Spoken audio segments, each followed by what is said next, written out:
Hello everybody, welcome to this webinar which is focusing on Polycythemia Vera. This is a webinar hosted by MPN Voice and with technical support from the commercial team at Guy's and St Thomas's, but is supported by lovely haematology colleagues and also a patient from around the UK. So we have Dr. Anna Godfrey, who's from Cambridge. Did you want to say hello, Anna? Maybe not. Yes. Dr. Frewin, who's from Gloucester. Hello. Professor McMullin from Belfast. Hello, everyone. And we also are very grateful to one of Rebecca's patients, Charlie, who can't be with us today because he's on holiday, but he's recorded a conversation with Rebecca about his experiences as a patient. So let's go to the next slide. And many of you who will have attended these forums before will notice that I am not Nona Baker, who normally chairs these sessions and can't be with us this evening, but Nona normally gives an overview of MPN Voice and what the charity is set up to do and why we run these events with the fantastic support of the medical and nursing community in the UK. And basically the remit of the charity is about forming a community and providing up-to-date information and supporting patients and their family members, and that's done in various ways as kind of shown on this slide. Next slide, please. We can't do this work without donations and support. Even running these kind of webinars does have a cost associated with it. So if you felt able to make a donation, that would be great. We realise that, especially in these times, not everyone has spare money, and we would never charge for these events. So but if you are able to, that would be fantastic. So that's the introduction. Nona told me I had to do it in under 3 minutes, which I think I have. And so we're going to now run through this agenda, which is focused really on how to make a diagnosis. Thank you, Kanchan. What are the role of genomics? Then that's Anna. Then Rebecca is going to talk about conventional treatment, focusing on all the different treatments from aspirin through to all the different drugs that we use. And Mary Frances is going to take a look into the future. And then we're going to hear the conversation between Rebecca and Charlie. And then we'll have a panel discussion with looking at the questions that you've asked and some other things that may occur to us as we have the discussion. So without any further ado, I'm going to hand over to you now, Anna. Right, thank you so much, Claire, and a very warm welcome to everybody. So I'm going to talk a little bit about making a diagnosis today. So I think it's helpful to just start by talking about why patients come to see us in clinic in the first place and end up getting this diagnosis. And really, a really good number of patients who we see these days come to us because their GP or another medical practitioner has found that their blood count is abnormal, but they were doing the blood count for an entirely unrelated reason, so perhaps monitoring their diabetes or their blood pressure, and that's what we mean by an incidental finding. There are a few patients who have a high hematocrit and have symptoms from that. So that may be headaches, sometimes itching, or occasionally gout, which is pains in the joints. And then some patients have more general symptoms. So we call these constitutional symptoms. I generally don't feel very well, and that can be significant fatigue. It can be sweats, particularly at night, and occasionally pain in the bones. That's not quite so common. And then PV is associated with an increased risk of what we call vascular events, so problems of the blood vessels, and that can either be a blood clot, which is what we mean by thrombosis, or occasionally, less commonly, bleeding, which is what we mean by hemorrhage. So examples of that would be ischemic heart disease, such as angina or heart attacks, stroke, or blood vessels, problems with blood vessels in the limbs, but actually you can have blood clots in lots of different places. And I've just shown you in the graph there, and this is just a snapshot of symptoms that patients reported during follow-up in one study, and you can see a range of symptoms, and in fact the commonest one being fatigue. So in order to understand a bit about how we make a diagnosis, we need to know a little bit about blood. And here's a picture of a peripheral blood film where we can see the blood cells that are floating around your blood. This is a red blood cell. There are many of them. They contain hemoglobin, which carries oxygen around your body. These are the most important white cells, which are called neutrophils, and they're there to fight bacterial infection. And then these tiny cells are platelets, and they're there to clot the blood if you cut yourself or have an operation.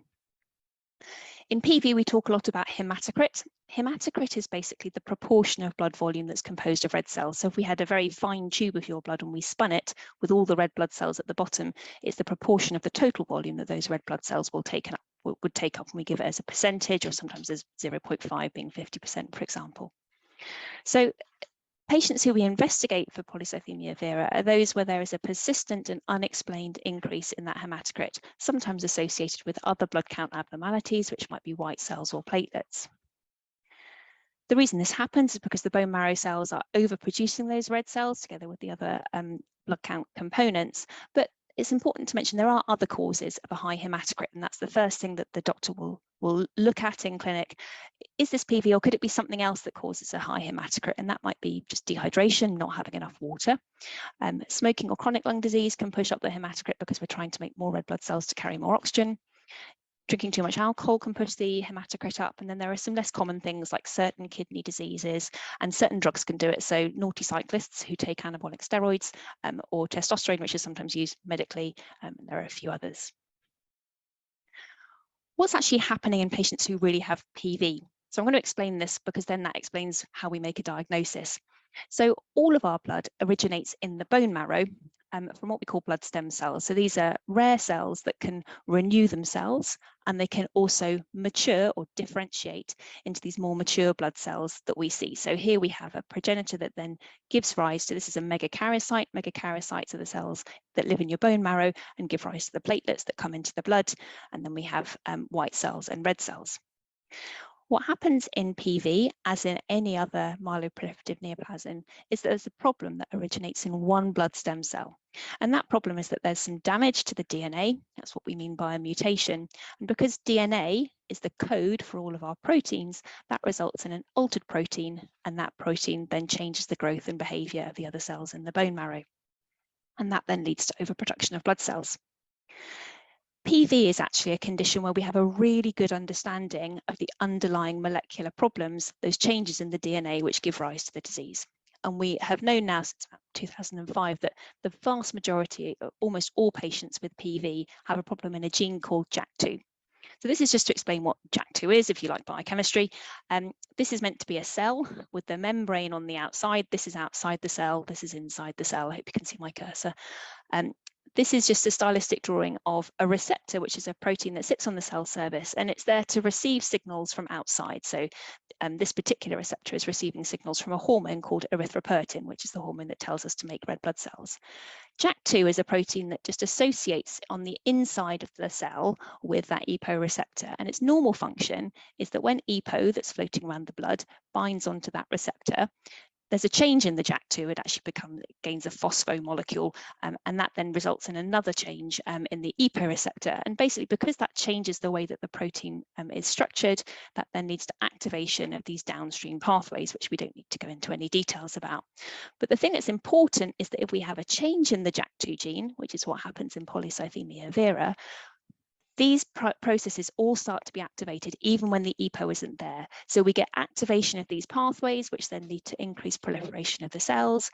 The normal cell death pathways, which are there to keep a control on cell numbers, don't work properly, and we get more maturation of the blood cells that we then see, like the red blood cells, white cells, and platelets.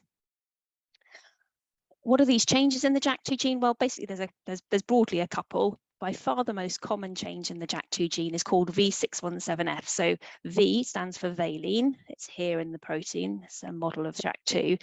And because of the change in the DNA, it's switched to a different amino acid or building block, which is phenylalanine. So it's a change in the code of the protein structure, which changes then the structure.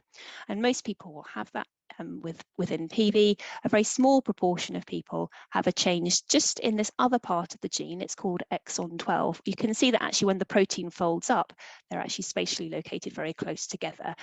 And the biochemical effect of those different types of mutation is similar in that they result in the protein being active when it shouldn't be.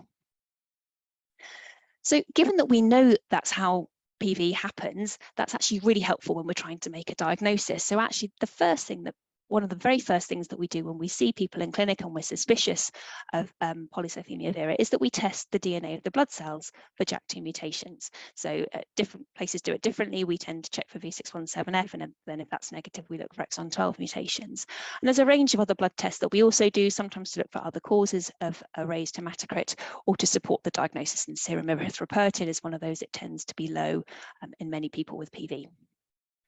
If you've got a JAK2 mutation and an unexplained high hematocrit, then you've got PV. Sometimes in these situations, we offer patients a bone marrow biopsy, and I'm just going to briefly run through what the benefits of that can be and what it involves. So a bone marrow biopsy is demonstrated here.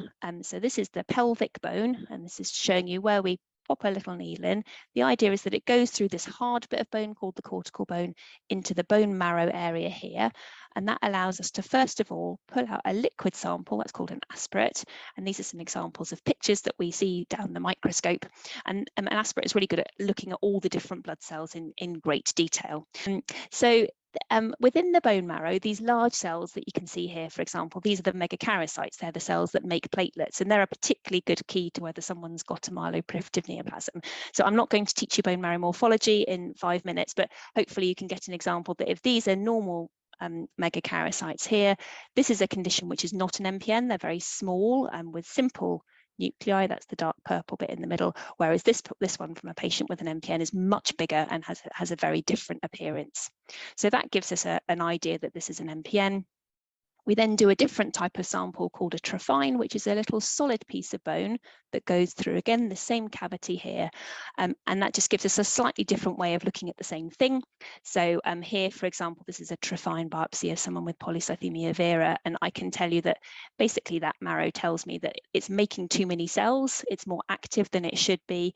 And then we look at some of the detail of some of these cells. Again, for example, these megakaryocytes, which are the ones shown by the arrows, and they're not normal because they're working too hard. So these biopsies tell us, does it look like PV? And the other thing they can tell us is we do a measure of the level of what's called fibrosis, which is broadly scar tissue within the bone marrow. And that can be important because in case the disease changes in future, and that's this stain here, which is called a reticulin stain. So to make a diagnosis, all we need is a high hematocrit and a mutation in JAK2. That gives us the answer that someone's got PV. The bone marrow can be helpful. But just to mention, there are also criteria for JAK2 negative PV. This is considered now quite a rare disorder, but we do very occasionally find it. Does it matter if we have a JAK2 V617F mutation or an exon 12 mutation at the start? Well, not really. The overlap with other conditions is slightly different. So exon 12 mutations are mainly found in Polycythemia vera, very occasionally in myelofibrosis, whereas V617F mutations are found in a broader group of conditions. And the patients who have exon 12 mutations sometimes have a slightly different set of presenting features when they come, but their management is basically the same. So just in the last few minutes, I just want to go through the other tests that we occasionally do. And if you've had enough science, then you can just have a little sleep for a few minutes, because these are not things that we do in everybody. So we can occasionally look for changes in the DNA in other genes than JAK2. And the lingo that you would hear in clinic is either a gene panel or next generation sequencing panel.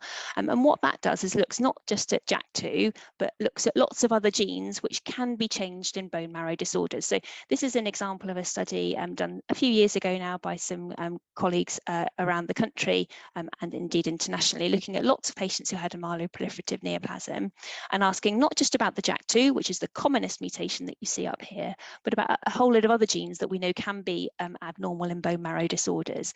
And basically what that study showed was that for patients with PV, around 2/3 had some other kind of change in their DNA, although actually the commonest one of those is what's written up here, which is chromosome 9, and that actually just means you have 2 copies of JAK2. It's not a new finding. Why do these things matter? Well, in general in PV, these additional changes are quite uncommon, but they can give information on risk. So there are certain mutations that are known to be at slightly higher risk of having problems in the future, but actually it doesn't tell you what will happen or won't happen. Nothing can do that. And they don't alter the recommendations for treatment at the moment. So in PV, if things are going well, we don't tend to test these routinely. We may test them if we're not sure if the disease is changing. The other test I was going to mention is what's called allele burden for JAK2 V617F. So it can also be called mutant allele burden or mutant allele frequency. And just to explain what this test is, alleles are basically two alternative forms of a gene, and one of those will arise by the normal type of the gene being changed at a particular place. So for JAK2, each cell has 2 chromosomes, and then each of those chromosomes has 1 allele. So you have 2 alleles for JAK2, and each of those alleles can either be the normal, we also call that wild type, or it can be the abnormal, which is V617F. So interestingly, most people who have PV, when you actually look at your blood, the blood cells are not all the same. So some of the blood cells will have 2 copies of a normal JAK2, won't have a mutation at all. Some cells will have 1 copy of the normal JAK2 and 1 copy of the abnormal JAK2. That's what we call a heterozygous mutant cell. And then some cells will have 2 copies of the abnormal JAK2. We call that a homozygous mutant cell. And the allele burden is basically if we tot it all up and divide it by the total. So you do the total number of copies of JAK2 V617F and divide that by the total number of copies of all JAK2, so wild type and mutant within a cell, and it gives us a percentage. This is just the test that we use to do that. So does that matter?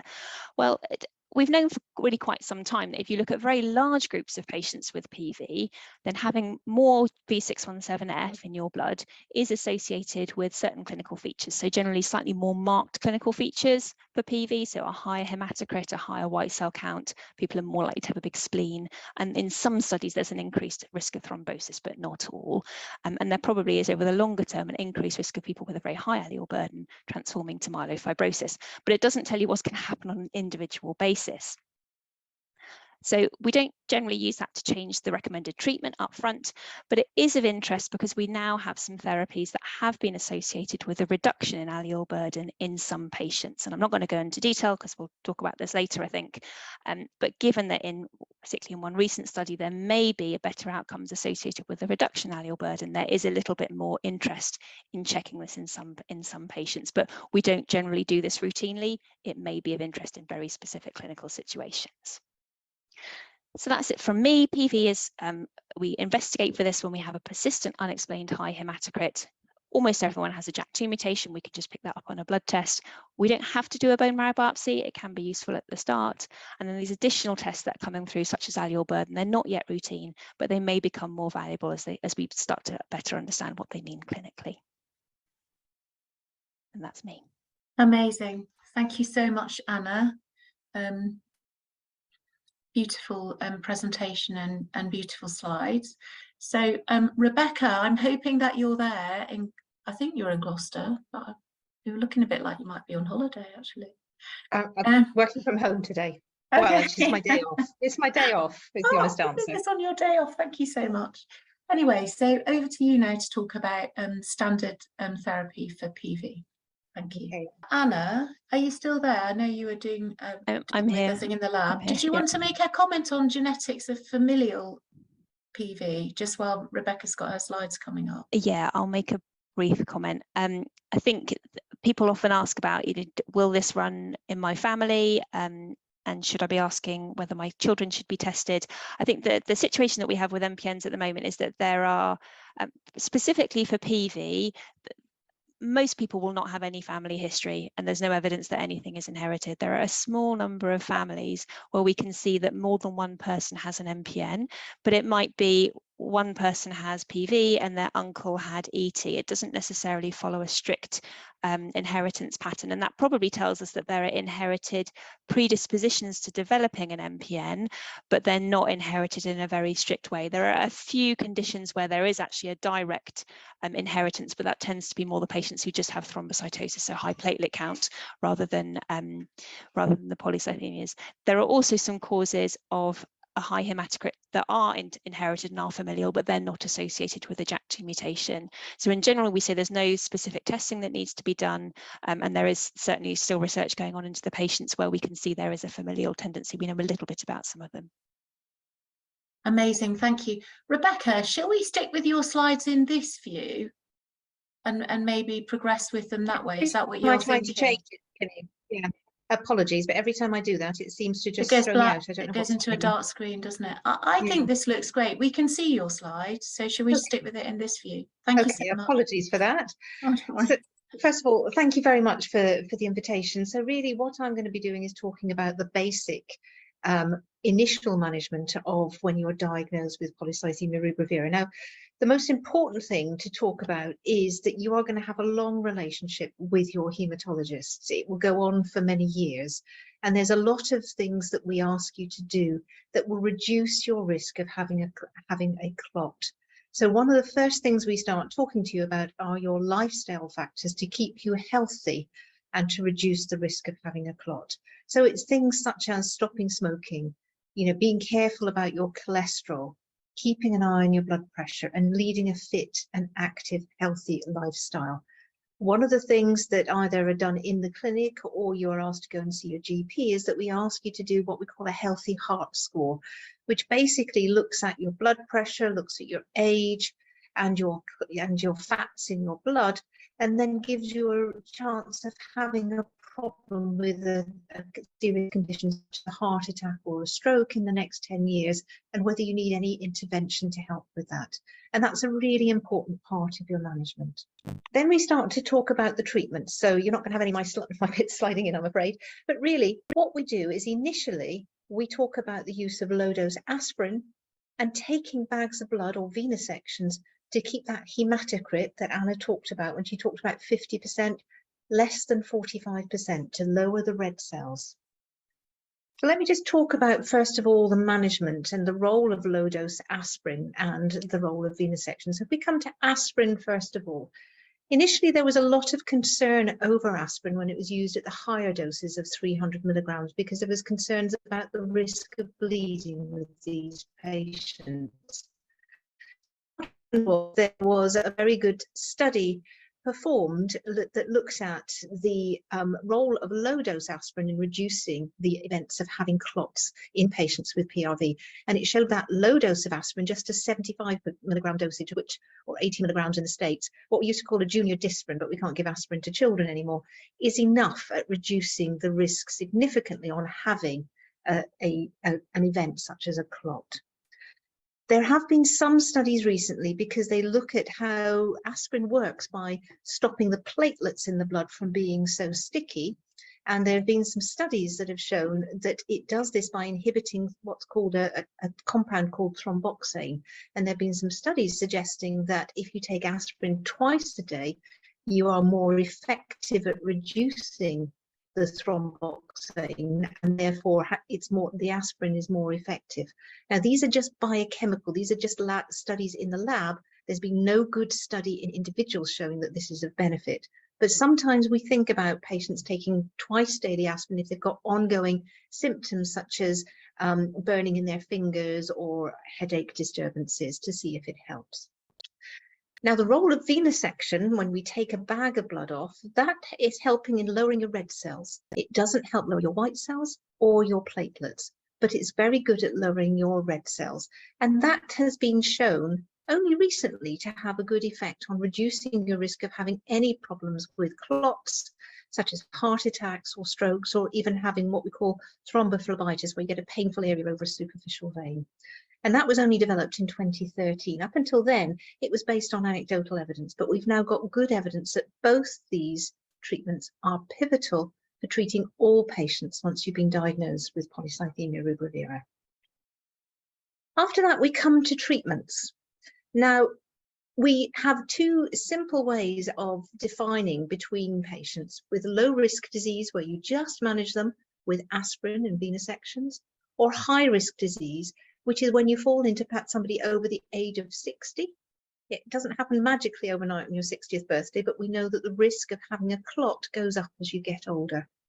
Or if you've had a previous history of clots, we know that if you've had a clot before, it's more likely to come back.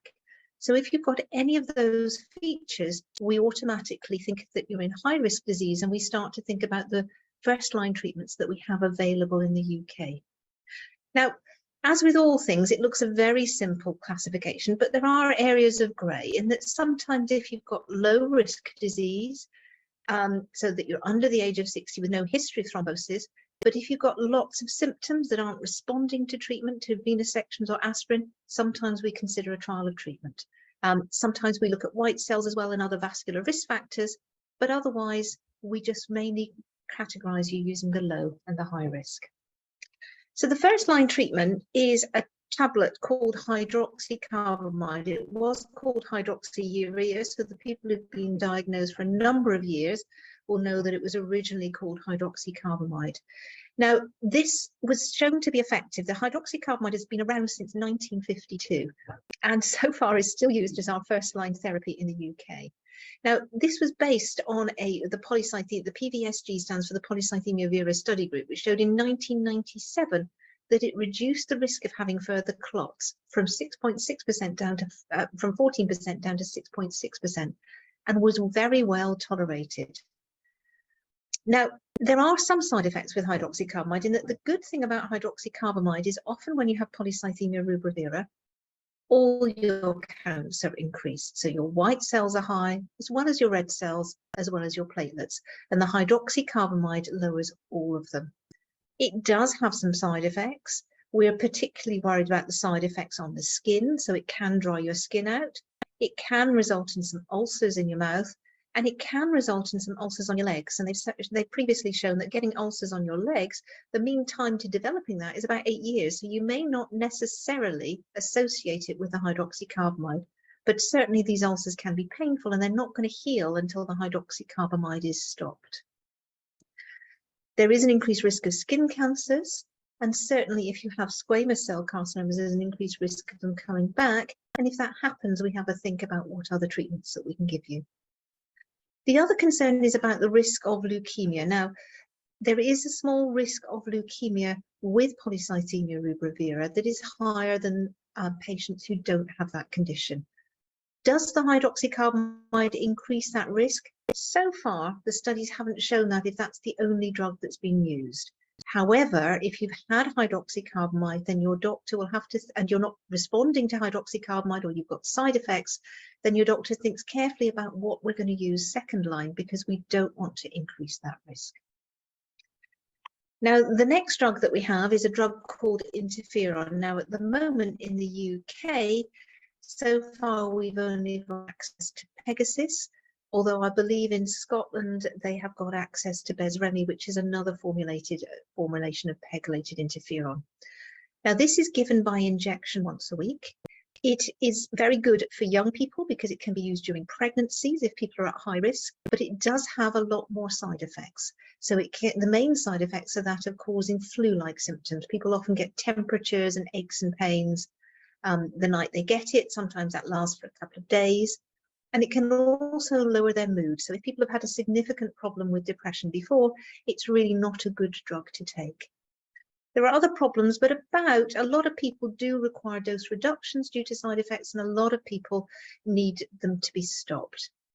However, this drug has been shown to reduce the JAK2, the amount of the JAK2 mutation, but it takes some time. It's a very slow acting drug, and what you have to do is go very slowly and gradually increment it up. Now, the question is by the effect on this long term, is it be any better than hydroxycarbamide? There's been no studies that have shown that, and certainly it does have more side effects. But obviously we think about the role of reducing the allelic burden. So those are the two main first-line treatments in the UK, but there is a last treatment, and that's a treatment that we tend to use for elderly patients.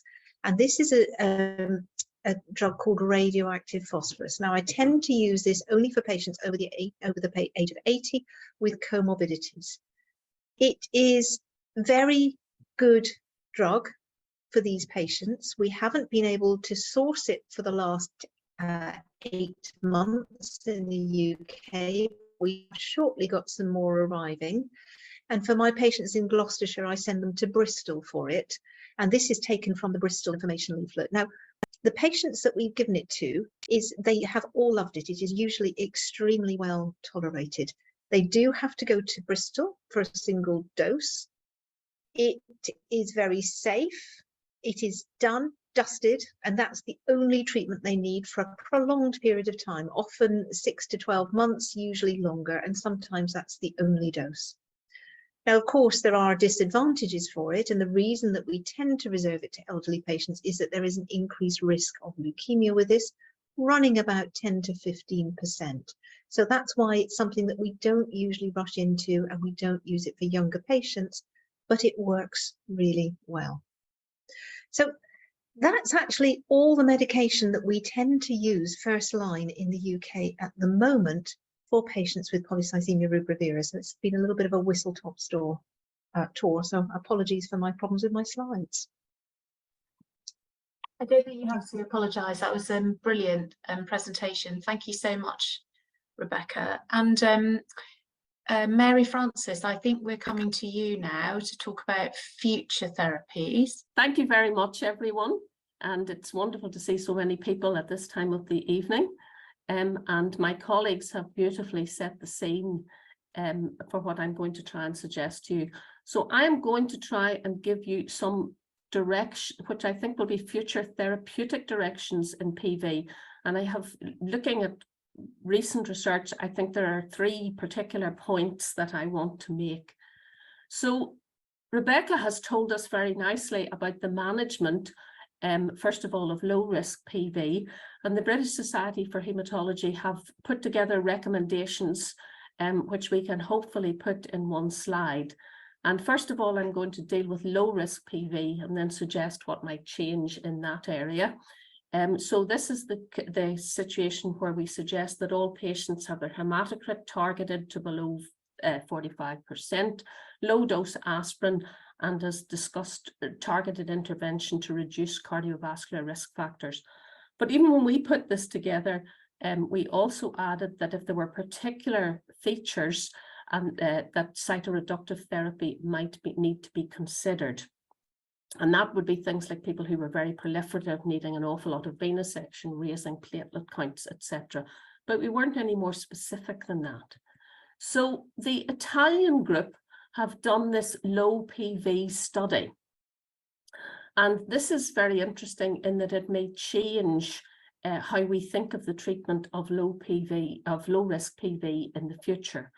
So what they did is they took the patients and compared a group who had phlebotomy, or venesection as we tend to call it in the UK, and aspirin, versus a group who had the phlebotomy and venesection, but also were given a low dose of this particular interferon that you've heard about already, Besremi, or Ropeg interferon, which is an interferon which only has to be given once every couple of weeks at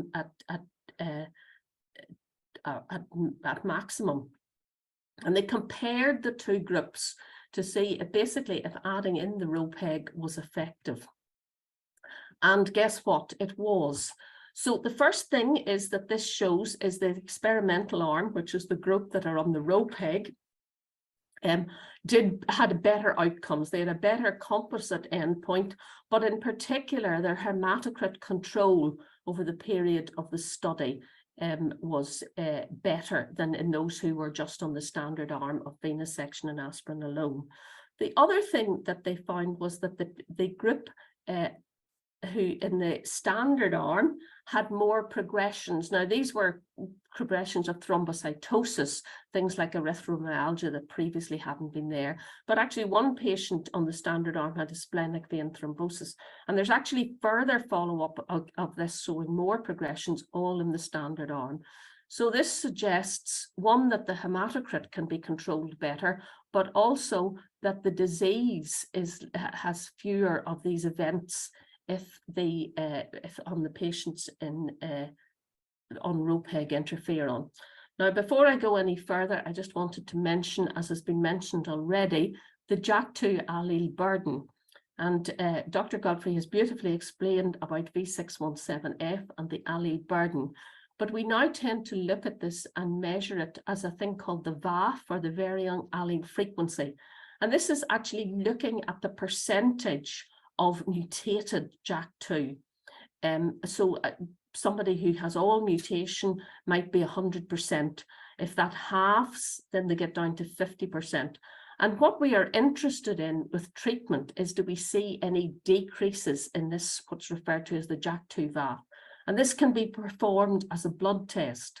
So in this study, at the point that I show the follow-up, and there's further of this, the group on the row peg were showing decreases in their allele burden in the amount of the mutated JAK2 VAF, or as I would like to think of it, as a decrease in the size of the mutant clone which is causing the disease.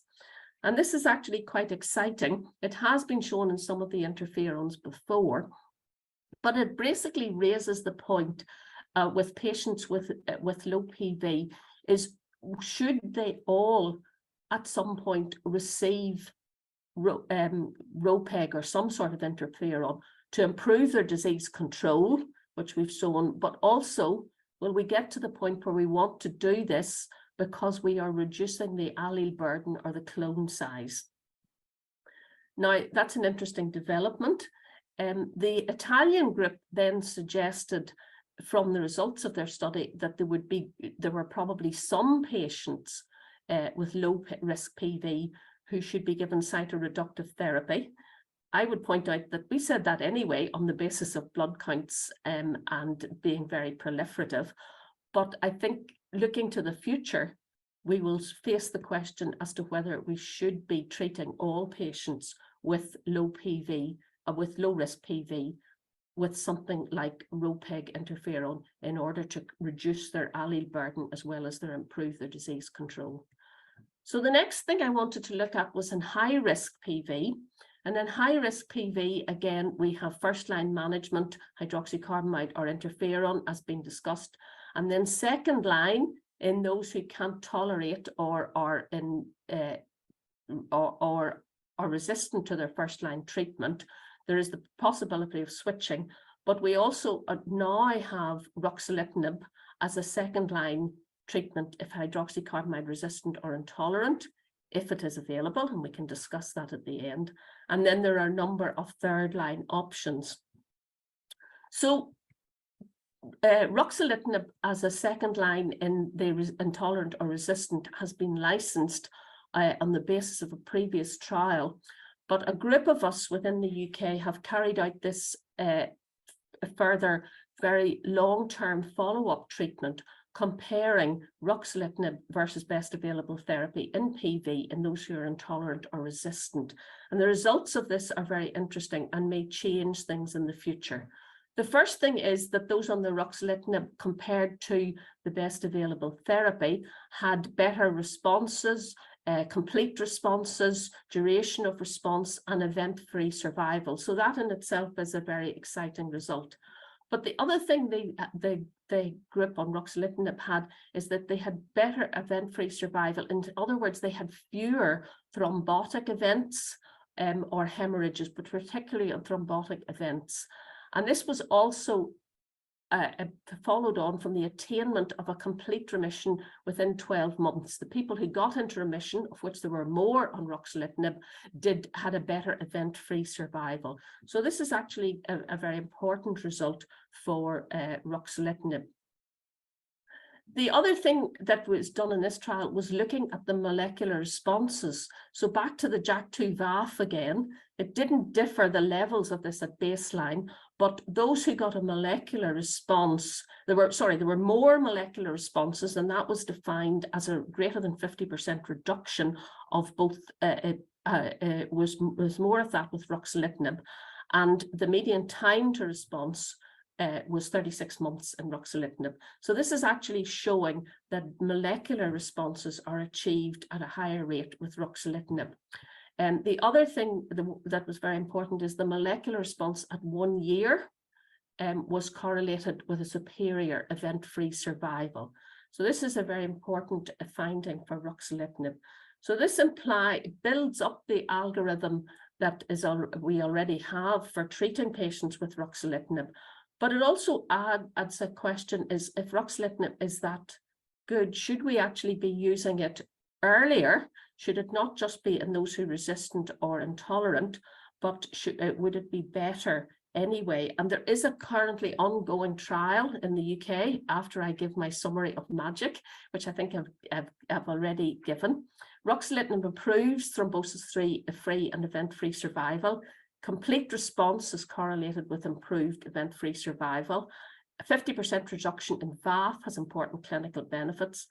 We then need to talk about monitoring the JAK2 allele burden, but don't forget we're talking about a 50% reduction. We're not talking about it completely disappearing, and there were no new adverse events on the ruxolitinib ground. So really lots of interesting results, and what should that, how should we go forward with that? And that is where we have this trial Mithridate, which is open, investigator-led trial, open in the UK, which is looking at patients who are switching to ruxolitinib versus best available therapy. They don't have to be intolerant or resistant. They just need to be on hydroxycarbamide, have high-risk PV, and be on hydroxycarbamide for less than 10 years, and they then can go into the trial. And the results of this will really be very important, because again, it will look further at whether bringing ruxolitinib forward in the treatment algorithm is important. So the last thing I want to tell you about is a different tack. It's about iron metabolism, and iron is needed in order to make red cells. And of course, in Polycythemia Vera, there are too many red cells. So this is looking at a different mechanism where you can interfere with iron metabolism, which may help with the excess red cell production. So this cartoon shows you a little bit about what happens to try and make this easier. Normally, in conditions of a low hepcidin, the drug we're going to talk about, or the substance we're going to talk about, iron is released into the plasma and is used to make red cells. But if there is more of this substance hepcidin about, it blocks this thing called ferroportin, and then the iron, which is the little blue circles, is all stored in the red cells and therefore is not used, is not available for making red cells. And this is actually can be given then, as there are substances called hepcidin mimetics, things that act like hepcidin, in particular one called rusfertide, which is available. And this cartoon shows what happens with this. So in Polycythemia Vera, there's lots of iron. This substance called ferroportin is open because the hepcidin levels are low, and lots of red cells are made and come out into the circulation, and you get a high hematocrit. But if you give this substance rusfertide, then the ferroportin is closed, the iron all stays within the storage cells, and there's less red cells made and a normal hematocrit. So that looks very promising. And in fact, this has been tested in a trial called the REVIVE study against a placebo, and rusfertide in orange shows that the patients on rusfertide need less phlebotomy, and they have better hematocrit control, don't need phlebotomy, and the responses are continued. So this is a very different way of going about treating Polycythemia Vera. It's not doing anything to get rid of the underlying clone, but maybe a very useful way of giving a drug that means that people do not make too many red cells and therefore control their hematocrit. So 2 implications in the high-risk group. Ruxolitinib improves thrombosis-free and event-free survival in patients with high-risk Polycythemia Vera, and that may well certainly be more widely used, and its place in the therapeutic algorithm may need to change. And then the hepcidin mimetics are coming. I suppose it's wrong to say that's high-risk polycythemia. That's in all polycythemia. They may have a role as they become available in controlling the hematocrit and avoiding the need for lots of venesections. So thank you very much for your attention. Thank you so much, Mary Frances. What a lovely picture of Queens as well. Very nice. So now we have a video to play you, which is a conversation between Rebecca and Charlie, one of her patients, and then we'll move to panel discussion. I want to thank everyone so far. We've had some really fantastic presentations. Hello, my name's Rebecca Frewin. Welcome to this part of the meeting, and I'm delighted to be able to introduce my colleague as well as my patient called Charlie, and he's very kindly agreed to talk to us about his experience of living with Polycythemia Vera. So Charlie, can you talk a bit about how you came to under my care and the journey? Well, yes, I mean, I was diagnosed about 6-7 years ago. The point of diagnosis was presenting with blood clots, so DVTs and in both legs and blood clots on the lung, PEs. But before that, various things had happened which I hadn't really put 2 and 2 together, even though I'm a doctor. 2 or 3 years before that, I had something called superficial thrombophlebitis, so I had blood clots in the veins. I felt non-specifically unwell, and then I had an episode of blood in the urine, hematuria. So things were happening, but then a more serious event, which led to getting more clarity on my diagnosis, basically. Okay, and then when you were diagnosed, you come straight to haematology, or did you go through medical teams? I went through the medical team initially and had a scan to look for any other causes of why I might have blood clots, and at that point was referred to a colleague of yours to discuss really anticoagulation and what other tests we should be doing. And there were some further blood tests after that, which led to having a bone marrow and et cetera, and a diagnosis. So all that took several weeks, if not a few months, to be clear about what was going on, with this overriding feeling with myself that there was something going on. And that was a really powerful. In fact, a few months before I had the blood clots, I remember saying to my wife, there's something wrong with my health. I don't quite know what it is, but there's something not right. And is it overwork? Is it, what is it? But I can't put my finger on it. And then a few months later, this all happened. So yes, I think it's quite common that you look back and you tie it all together in hindsight. Yeah. And since you've had your diagnosis, you've had various treatments and have had some significant problems with some of them. Would you like to talk about that? Yeah, well, yes. So I started on hydroxycarbamide with venesections, and initially started that, but I got quite bad mucositis, so soreness in the mouth. At one point, it was terrible. I could hardly eat or drink. So we had to stop that, even though it was controlling my blood count. So we moved to. I took part in a trial. It was called the MAGIC trial, and that was a trial looking at either you had interferon or another therapy of your choice, or Ruxolitinib. And I drew the interferon, so I took that for some time. I must admit I found that difficult. I lost a lot of weight. I was very fatigued with it, and I was quite obstinate. I didn't want to ruin my whole weekend having that weekly treatment, so I'd take it on a Thursday night. I'd feel pretty rubbish on a Friday, and would be sort of really in bed most of Fridays, and then recover over the weekend. And it worked very well. And I think that's the challenge in an illness like this, is you look at the success of the treatment often by looking at your blood count and thinking things are really good and controlled. But I mean, a major thing is how you feel and how you cope with the treatment. Yeah. At that point, you were involved, and there was an opportunity to get Ruxolitinib via a compassionate use program, which I've now been on for several years, which I found so much better, far fewer side effects. It's working well, and I'm very grateful for that and pursuing that treatment. And it's very interesting you saying about focusing on that your blood counts were normal, but you felt so awful.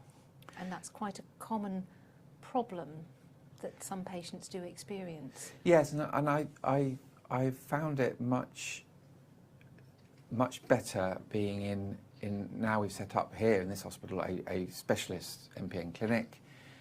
We do our MPN 10 scores.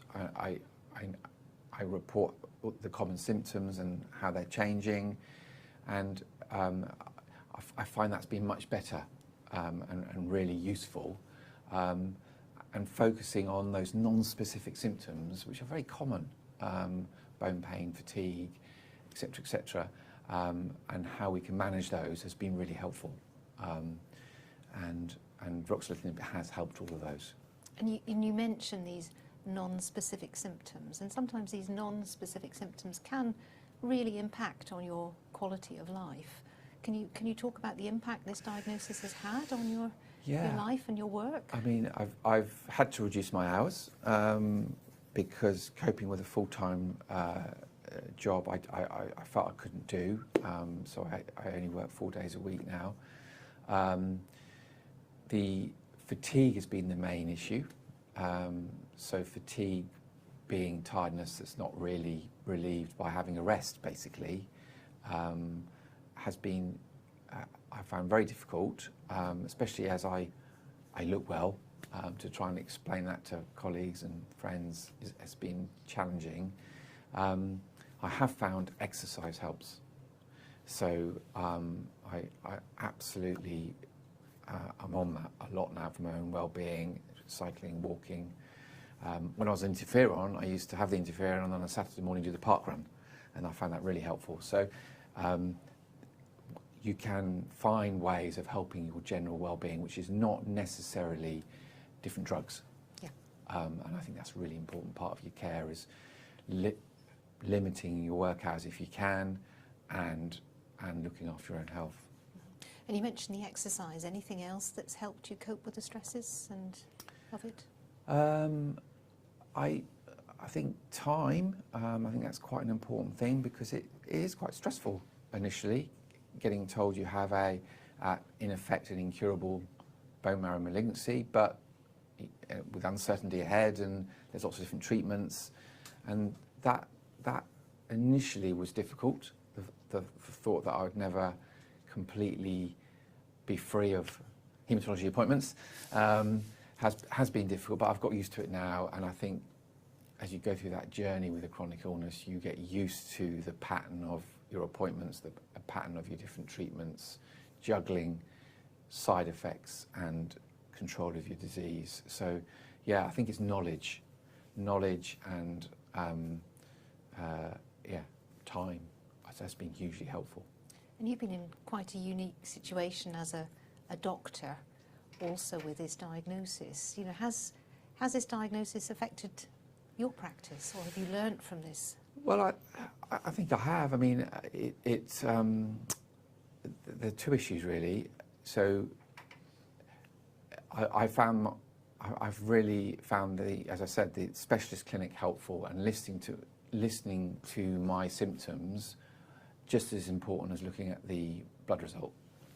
And so listening to what a patient says is absolutely paramount. It sounds obvious, but it's actually really important, and I bring that to my practice a lot more than I did before. And the other issue is discussing uncertainty. Mm-hmm. So that is with you with an illness like this. How long will I tolerate the current drug? What other drugs are available? Will things change with my bone marrow in the years ahead? All these issues are difficult, and my patients, because I'm an oncologist, are in a similar boat, and dealing with that uncertainty is difficult, and I think it helps me explain that to patients. So I've had to have a bit of a dose of my own medicine, which is good. Okay, and any sort of, it must be difficult when you've got medical knowledge, when you came to the diagnosis, you say in retrospect. Yes. Was the medical knowledge helpful, or was it more that you tried to compartmentalise? I suppose I knew more of the complications of the illness that may happen in the future, which is probably not helpful to know. Mm-hmm. I suppose it's been helpful to navigate healthcare. It's been easier for me, especially as your colleague. So that has been. I'm very privileged to have had that good care here. But yeah, I try very hard to be a patient. I try and not be a doctor. I I think it's really important. So accessing the right patient information, accessing any CNS support, all of that, I really try at every turn to be, please tell me what to do. What would you advise? Because I'm a patient, not a doctor.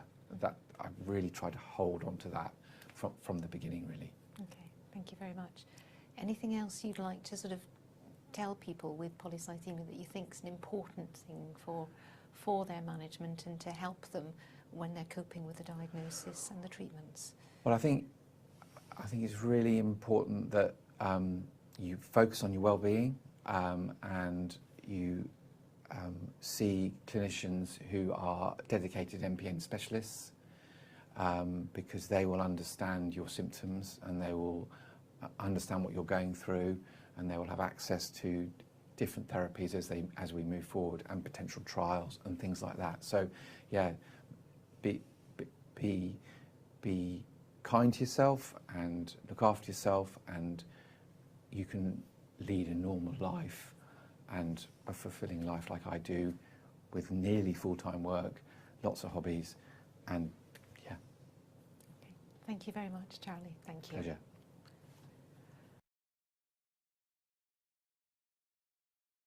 Well, that was amazing. I feel like I want to clap now. Thank you so much, Rebecca, and please pass on our thanks to Charlie. I think he's on holiday and he can't be with us today, right? That was really very profound, and I think it was really touching to hear the doctor's perspective as a patient, and his experience of living with and managing this disease.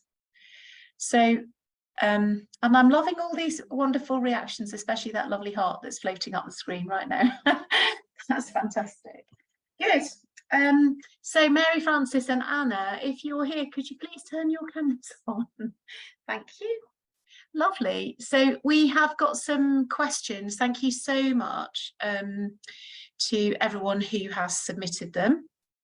And we'll try in the next sort of half hour or so to answer some of these questions. If we don't get to them, it may be because we think they're a bit too individual, related to your condition, or it may be that we've just run out of time, or it may be that I feel we've answered some of the questions. So for example, there was a question on double dosing of aspirin, and there was a question about range of PAT cell volume where you might get a clot, which I think were covered. But I'm going to start with a question about familial testing. I know, Anna, I asked you that question at the beginning, but there was a specific question about getting children tested, which I just wondered if you might want to just quickly comment on before we move on to other matters. Yes, so we don't recommend that people have family members tested. The risk is very low when you take all patients into consideration. It's very unless you have a clear family history, in which case you might consider some testing, which would more be for reassurance. The other thing, that there is a research study running in Oxford specifically around familial MPN. So if someone has a family history, it's sometimes possible to be referred to them for research purposes. But yeah, we don't recommend testing for children, for example. Fantastic. I would totally agree with that.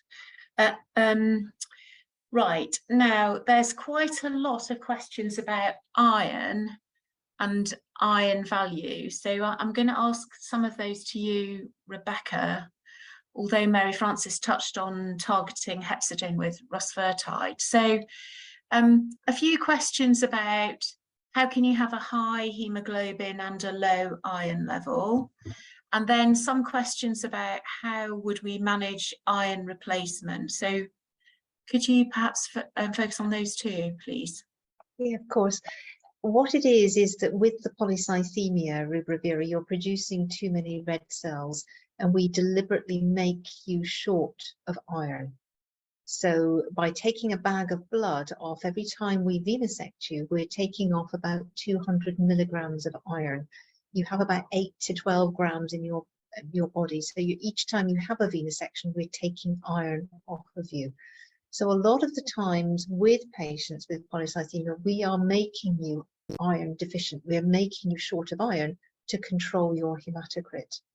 Now, the question is whether this adds to your tiredness, and that's what the hepcidin mimetic studies have looked at, is that by blocking that, you're not taking off as much blood, and they say that people are feeling better on the provisional trials with that. But obviously, I say it's still early days, and this drug is not yet available for us.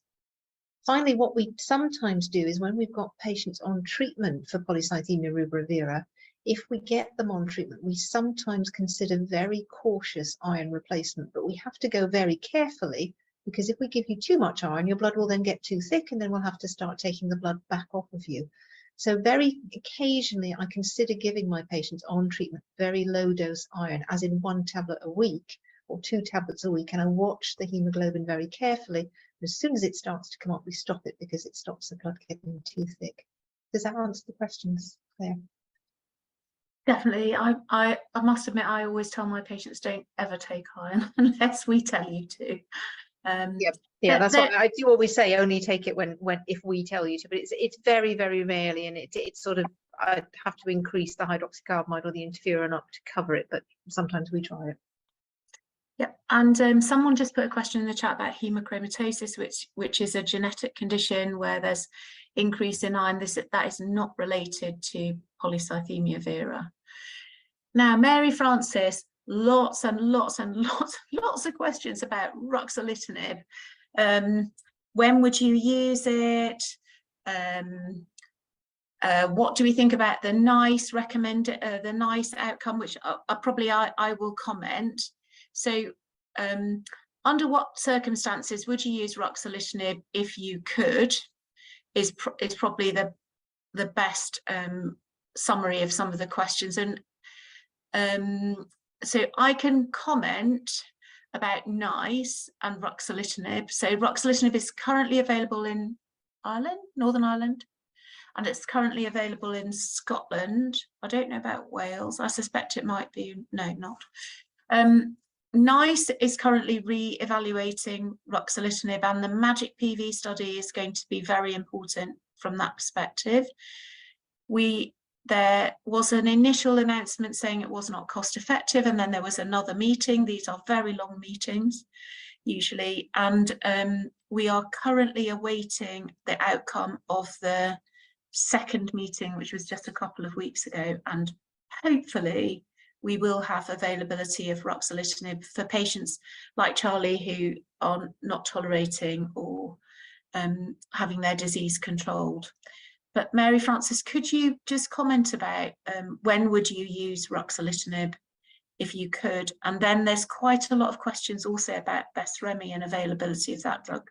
Could you comment on those, please? So Ruxolitinib is available as per the license, which is in those who are hydroxycarbamide resistant or intolerant, not well defined. In Scotland and Northern Ireland, because SMC approved it, and then Northern Ireland, having little imagination, just did the same thing, which is good. I think there's some people on the call from Ireland, i.e. the Republic of Ireland, and I don't think there's any problem with Ruxolitinib there as per the license, but I could be wrong. So the first bit is, when would you use it? Well, you would use it as per the license.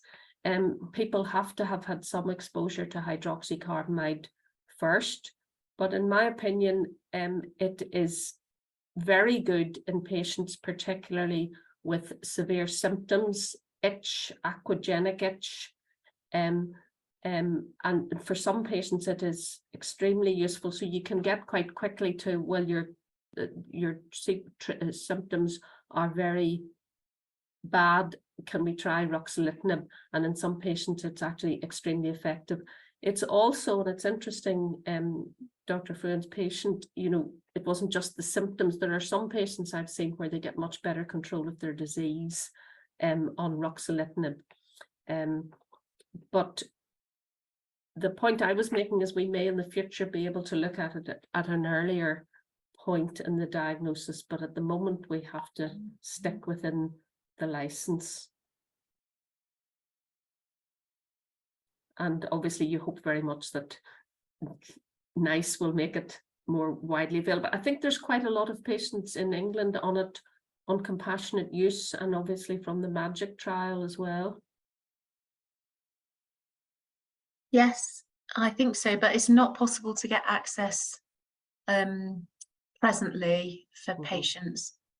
I mean, basically they have to fit into a very really unusual scenario. So okay, so it's a lot of contortions usually, and it's not usually successful, is it, ladies? So with the license, we just go through the MDT, and if the MDT said yes, we can give it. Okay. Anna, there's quite a few questions about sort of wider treatments about cardiovascular risk. So one is, what do we think about the NICE recommendation that patients over 70 who are on aspirin should have a PPI? Then there are also questions about use of statins, etc. Would you be able to comment on those? Then I will come back to you with one other question about rivaroxaban. Yeah, so I think the first thing to say with all of these questions is that different patients are completely different. So it's really difficult to make any kind of statement that may apply to the person who's asked the question, or indeed the rest of the audience. So these are really just very general statements. So I think PPI with aspirin, we would often do that now, although I suspect this comes from someone who has been on aspirin for 20 years with no problems. Again, it's an individual basis, and not everyone tolerates PPIs indeed. So it's a very reasonable thing to do. In terms of other cardiovascular risks, so things like statins and blood pressure, I think that from a personal perspective in our service, we're going through a little bit of a transition around how we manage other cardiovascular risks. So traditionally, we have said to our colleagues in general practice, this is a patient who may be at risk of vascular disease in the long term. Please can you make sure their blood pressure and cholesterol are adequately monitored and managed? And the truth is that I think because of pressures in general practice, we may need to start taking a little bit more responsibility for some of that in the secondary care setting, at least having done the tests and said, these are the target, or at least saying these are the targets that we're aiming for, please can you go on to monitor those? But I think we're not primary care physicians, and we don't have their long experience of treating those kind of conditions, nor are we cardiologists. So we're in the process of having that dialogue with our colleagues here who manage cardiovascular disease to say, actually, what should we be aiming for in this particular group of patients, which again will vary for different patients. So again, for some patients, those things will be very appropriate, but it is going to be very personal. And similarly, with respect to the agents that we use to thin the blood, which ranges from antiplatelets to stronger anticoagulants, and those anticoagulants can be used at varying doses. That very much depends on personal history. If someone has had a blood clot, then in general, we manage that blood clot in a way that's appropriate for that blood clot. And that may be different for someone who has a blood clot in the arteries in their leg versus someone who has a stroke versus someone who has a pulmonary embolus in the lung. And we generally do that in a similar way. Very often, if we think that the PV is a contributing factor, we may suggest that the anticoagulation continues indefinitely, because we know that people with PV have that long-term risk of having recurrent blood clots. But it is very much dependent on what the underlying problem was. We don't tend to use the stronger drugs up front unless there's a blood clot, but it does very much depend on individual circumstances. Does that broadly cover it? Oh yes, absolutely perfect. Thank you very much. And so let's move now to Rebecca. You had that beautiful conversation with Charlie, who talked a lot about his symptoms, and he talked about doing the park run and exercise and not working too hard, although yeah, I think he's a surgeon, isn't he? So yeah, that's very taxing. Could you please talk a bit about why people have different symptoms yet the same disease, a bit about MPN 10, and then some other comments on symptoms, please? Okay, thank you. That's a bit of my bugbear, actually, symptoms and everything else. So thank you for that. You know, I think Charlie brings out the most important thing is that a lot of doctors and patients just focus on their blood counts, and they could be feeling absolutely terrible, but they're going, because even for Charlie for a while when he was on an interferon, he's going, oh, I'm just dreadful, I can't do anything, but my blood count's fine. I'm going, you can't live the rest of your life like this.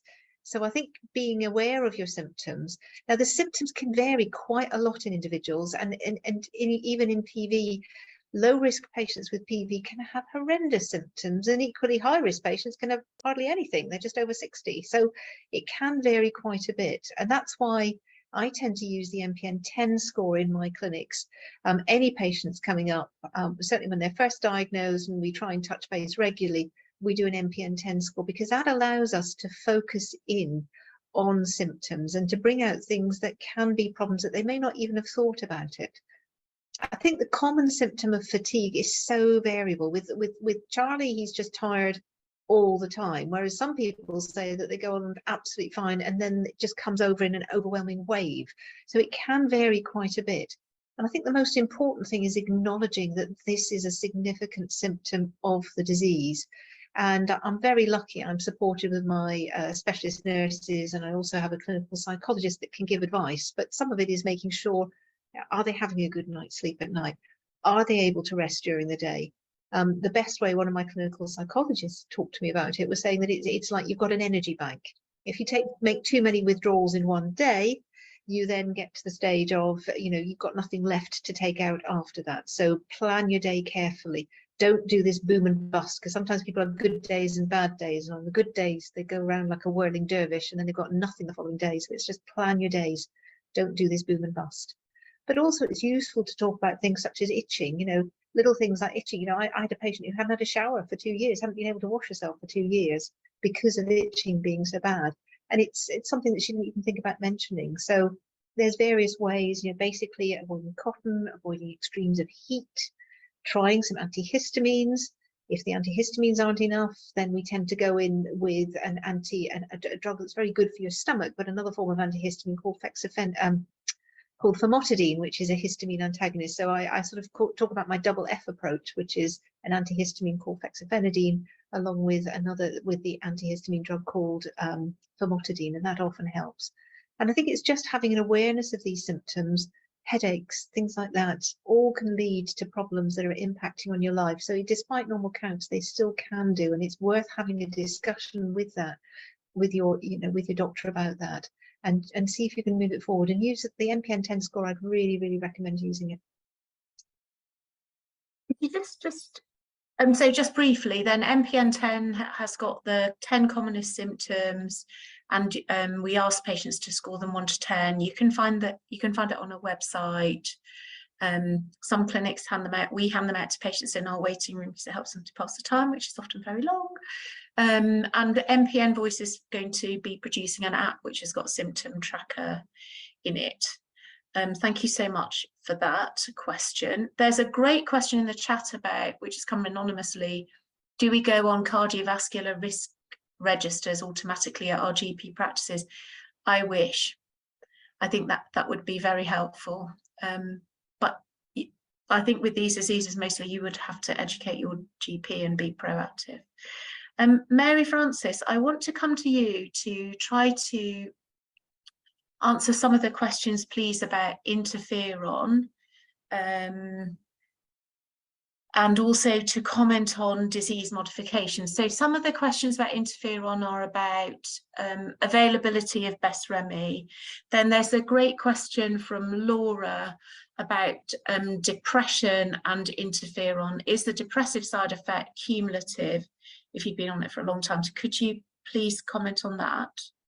And also on disease modification. So Besremi is, to the best of my knowledge, is not available in the UK. It is the only licensed interferon which has been developed and licensed for the treatment of Polycythaemia Vera.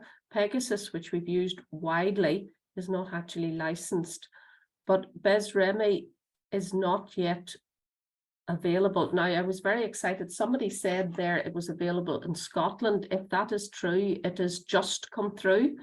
And that means that I will be able to use that in Northern Ireland, because if it's approved in Scotland, we'll get it.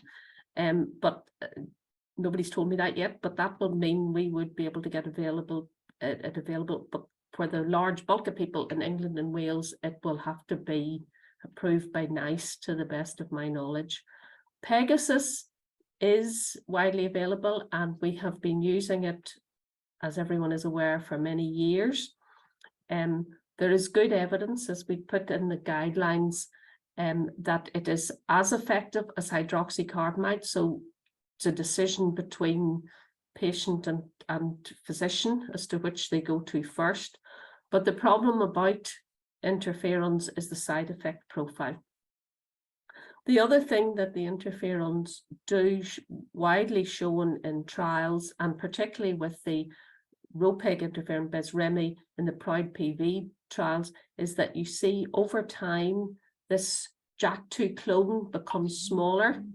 And what we hope with that is that this is actually, as we refer to it as disease modification, you're actually decreasing the size of the clone that is the thing that is driving the disease. So the idea is, if you could give something that decreases the size of the clone, and perhaps ultimately the clone disappears, you may be altering the disease.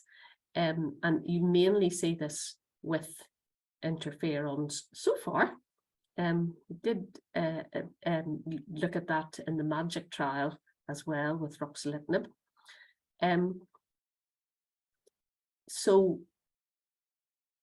But the problem with interferons are the side effects. Charlie talked about that very clearly, and it's very variable from some people. People have very different side effect profiles. Some people tolerate it very well, some people get used to it. One of the things that is a big issue is depression. And if you look at the PROUD PV studies, they actually were very clear not to have any people who had any history of depression.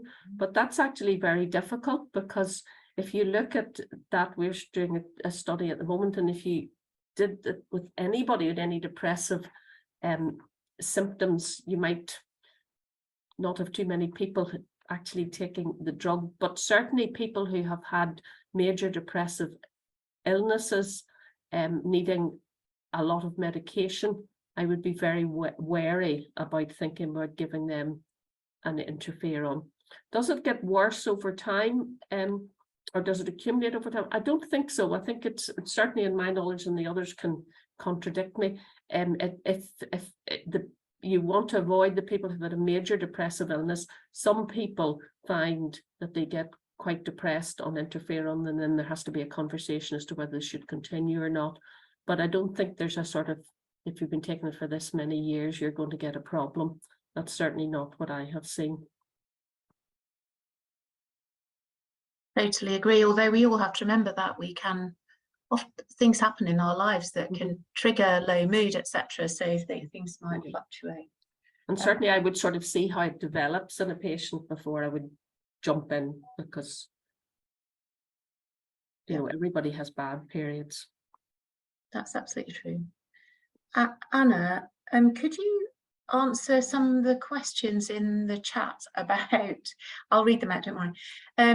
How common is splenomegaly, which means an enlarged spleen, for patients?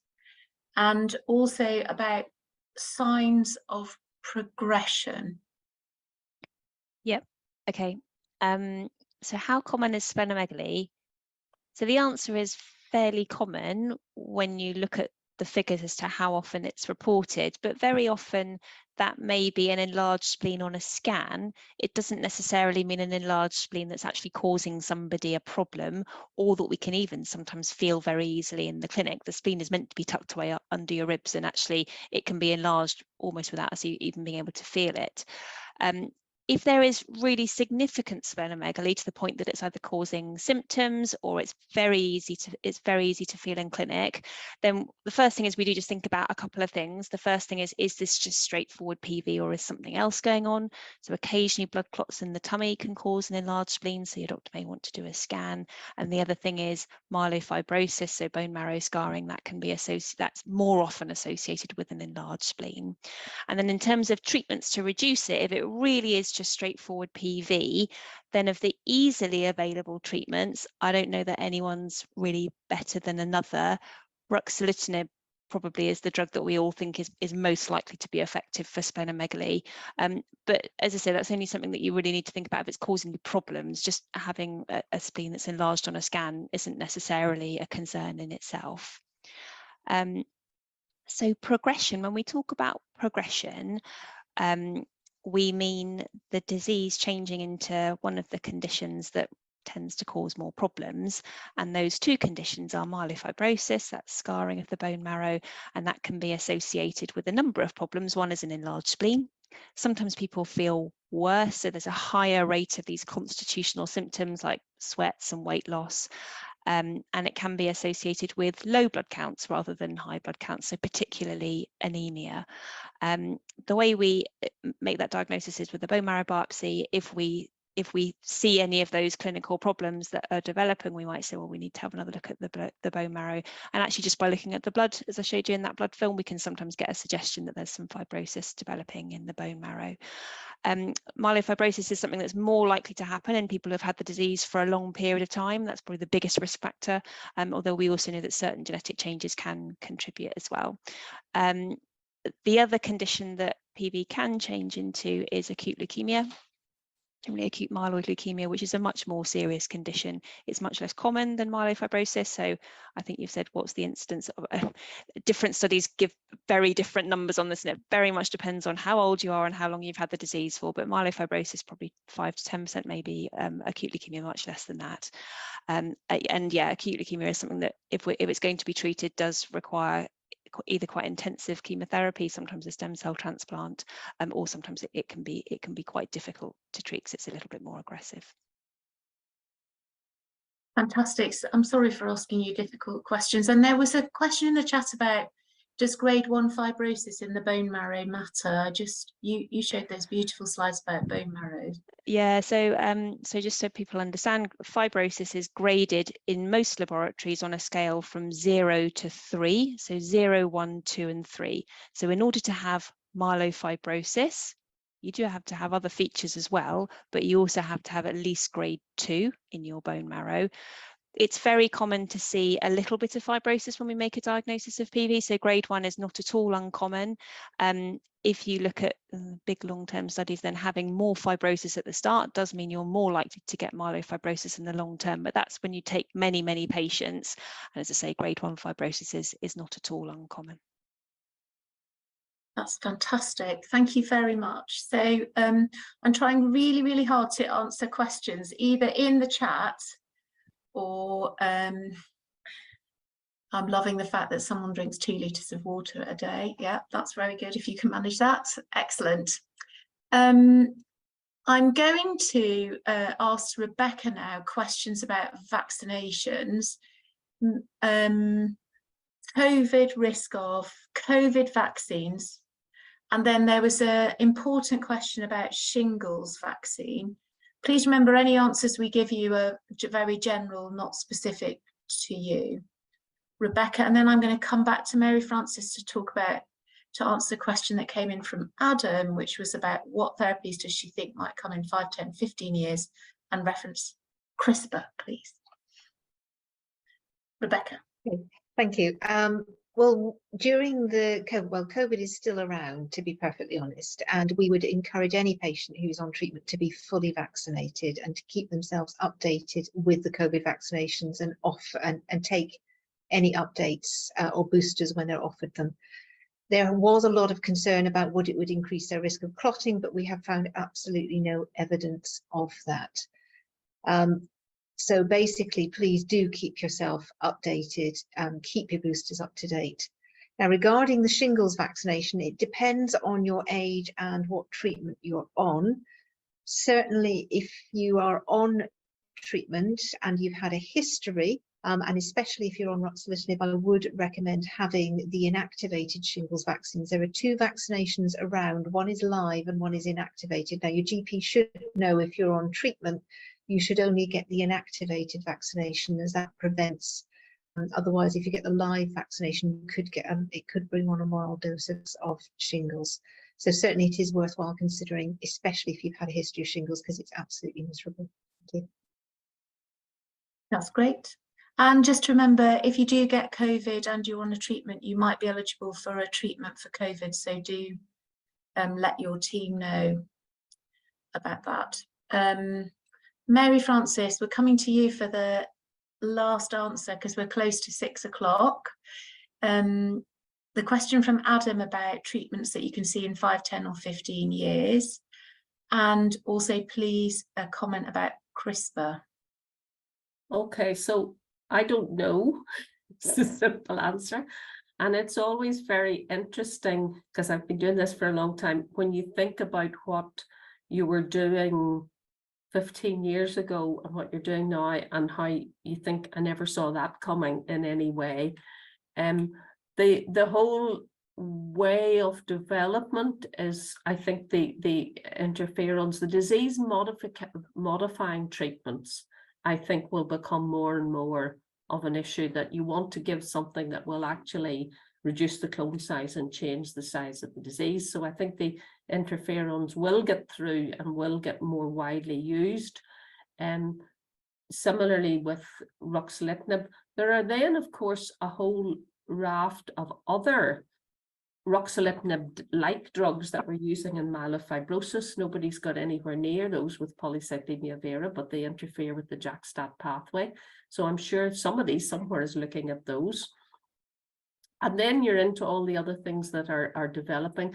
CRISPR-R is interesting because a few years ago, there was lots of talk about that. I remember talking to a patient group and trying to explain CRISPR-R, which was at least as challenging for me as it was for them. And it has gone very quiet. Now, that doesn't mean it has gone away, but it means that it hasn't shown anything promising, or it's too difficult. But many of these things, like when I started as a consultant, we're talking about gene therapy, and 30 years later, we're back actually looking at in some conditions. And the other things that are on the horizon, but I have no idea how they will go. I mean, everybody's getting CAR T cells for everything. I'm sure there must be some way of looking at that. But I have no knowledge of where we go. And of course, the thing that I think is going to be very interesting, it's not specifically the JAK2, is vaccination.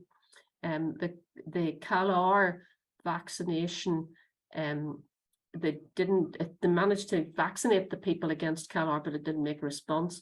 But I think Claire is in a better position. There's a different vaccination trial about to start.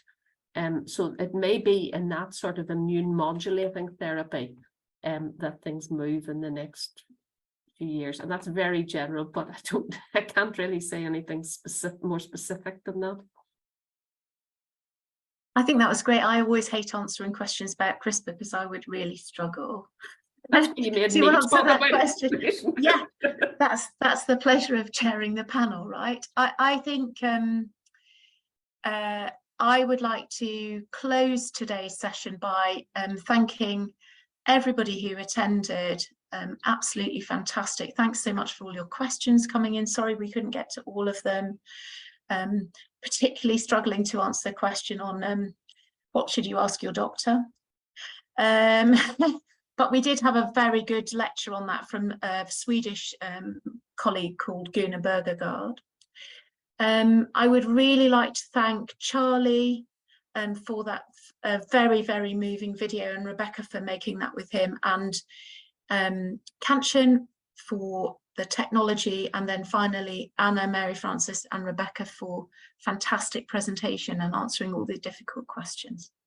Take care everyone and have a great evening. Thanks very much. Bye-bye.